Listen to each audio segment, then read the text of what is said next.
Clean water. Is our right. Public lands.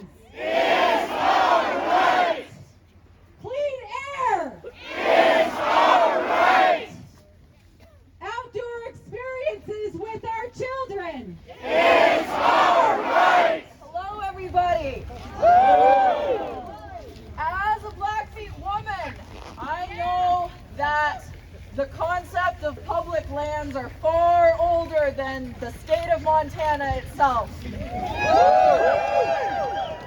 And I know it's just like Montana to turn out in these numbers, even in these temperatures. Give yourselves a huge round of applause for that.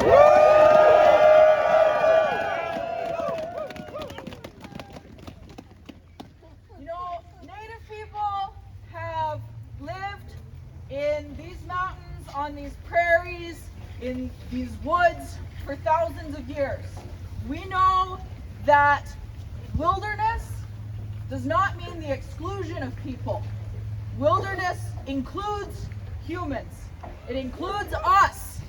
It includes our hunters, our fishermen, our gatherers, people gathering wood to keep their families warm.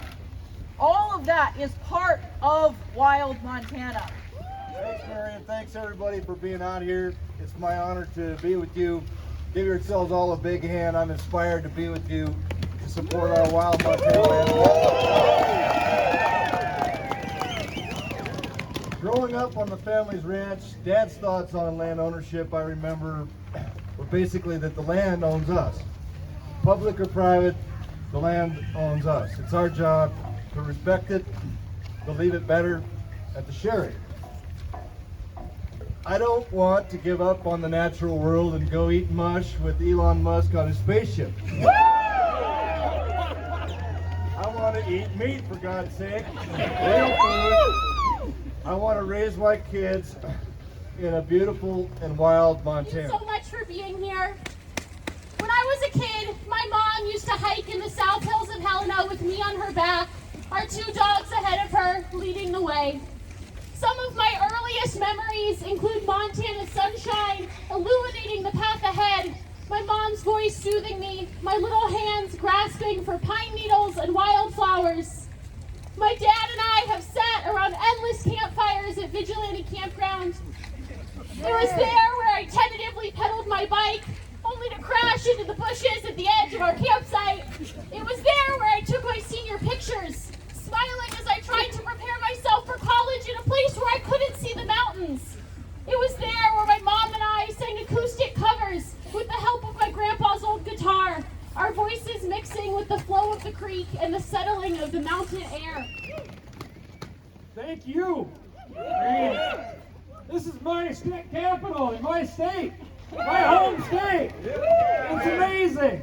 Thank you everyone for being out here and representing your piece of Montana.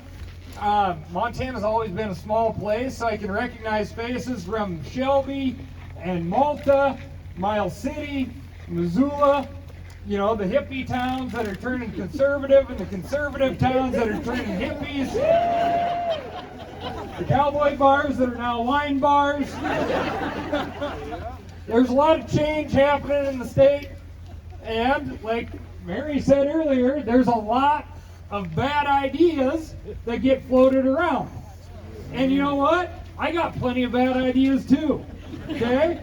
But it's our job as Montanans, as voters, to stand up and say, hey, that one is not going to become a new regulation or a new rule change or an amendment to what was previously a good idea.